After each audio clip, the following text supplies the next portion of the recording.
DB অফিসের নাম শুনলে আর কেউ যেন আতঙ্কিত না হয়। আসামি যেই হোক না কেন সেই ন্যায় বিচার পাবে। গ্রেপ্তারকৃত আসামিদেরও নির্যাতন করা হবে না।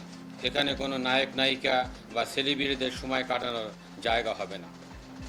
থাকবে না কোনো ভাতের হোটেল।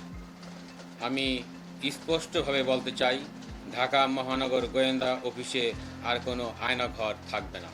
পুলিশ সাংবাদিক সহযোদ্ধা হিসাবে একসাথে কাজ করতে পারলে দেশে অন্যায়, অবিচার, দুর্নীতি অনেকাংশেই কমে যাবে বলে আমি আন্তরিকভাবে বিশ্বাস করি। দুর্গাপুজো উপলক্ষে সারা দেশের মতো ঢাকা মেট্রোপলিটন এলাকায়ও নিশ্চিদ্র নিরাপত্তা ব্যবস্থা গ্রহণ করা হয়েছে। ঢাকা শহরের প্রতিটি পূজা মণ্ডপের নিরাপত্তায় এবং পূজা উৎসবে পুলিশের পাশাপাশি ডিবির টিম সাদা পোশাকে দায়িত্ব পালন করবে, যাতে উৎসবে মেতে উঠতে পারে প্রিয় নগরবাসী।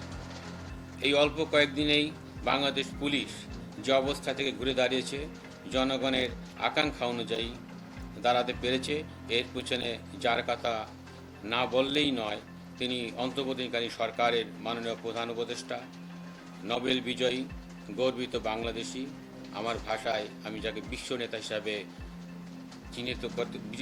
হিসাবে পরিচিতি দিতে চাচ্ছি, নোবেল বিজয়ী ডক্টর মোহাম্মদ ইউনূস। প্রধান উপদেষ্টা মহোদয়কে আমার অন্তরের অন্তঃস্থল থেকে কৃতজ্ঞতা ও ধন্যবাদ জ্ঞাপন করছি। যুগের সাথে সমান্তরাল পথে অপরাধের ধরন যেমন পাল্টিয়েছে, তেমনি অপরাধ নিয়ন্ত্রণে ডিবির সক্ষমতাও বৃদ্ধি পেয়েছে। স্বীয় দক্ষতা ও সর্বোচ্চ পেশাদারিত্ব দিয়ে ডিবির চৌকস সদস্যগণ বিভিন্ন ধরনের অপরাধ নিয়ন্ত্রণ ও সংগঠিত অপরাধের সুষ্ঠু তদন্তের মাধ্যমে রহস্য উদ্ঘাটন করে নগরবাসীর আস্থা অর্জন করতে সক্ষম হয়েছে। প্রচলিত অপরাধের পাশাপাশি কিশোর অপরাধ, অনলাইন জুয়া, cyber crime, economic crime, social media bullying, গুজব সহ নিত্য নতুন চ্যালেঞ্জকে ডিবি আজ সাহসিকতা ও পেশাদারিত্বের সাথে মোকাবেলা করে চলছে। আমি স্পষ্টভাবে বলতে চাই, ঢাকা মহানগর গোয়েন্দা অফিসে আর কোনো আয়নাঘর থাকবে না। ডিবির কলঙ্কিত অধ্যায় শেষ করে সেটিকে পবিত্র করা হবে, যেখানে মানুষ ন্যায় বিচার পাবে।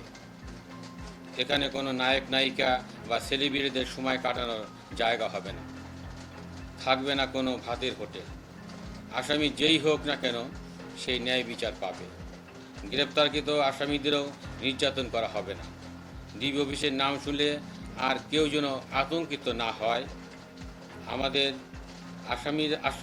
আমাদের শুধু অপরাধীরাই যেন ভয় পায়।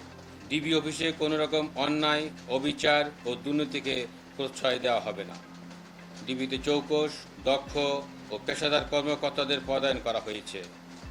তাদের সঙ্গে সমন্বয় করে ডিবিকে পুনর্গঠন করে ডিবির ভাবমূর্তি উজ্জ্বল করতে যা যা করণীয় সেভাবে আমরা কাজ করে যাচ্ছি। আশ্বস্ত করে বলতে পারি, সরকার আমাকে যতদিন এই পদে রাখবেন ততদিন সার্বিকভাবে যে সকল কাজ আইনানুগভাবে হওয়ার কথা আমি সেভাবেই করে যাব ইনশাল্লাহ। সাধারণ মানুষ যেন সুবিচার পায়, অন্যায় জুলুম থেকে বাঁচতে পারে, সেটি নিশ্চিত করা হবে। এমনকি আমিও আইনের ঊর্ধ্বে নই। আমি আপনাদের নিশ্চয়তা দিচ্ছি, ডিবির কোনো সদস্য যদি কোনো ধরনের অনৈতিক ও অপেশাদার কর্মকাণ্ডের সাথে যুক্ত হন, তাদেরকেও বিন্দুমাত্র ছাড় দেওয়া হবে না। আমি যতদিন ডিবি প্রধানের দায়িত্ব পালন করব, ন্যায় নীতি, পেশাদারিত্ব ও সততার মধ্য দিয়ে দায়িত্ব পালন করার চেষ্টা করব ইনশাআল্লাহ।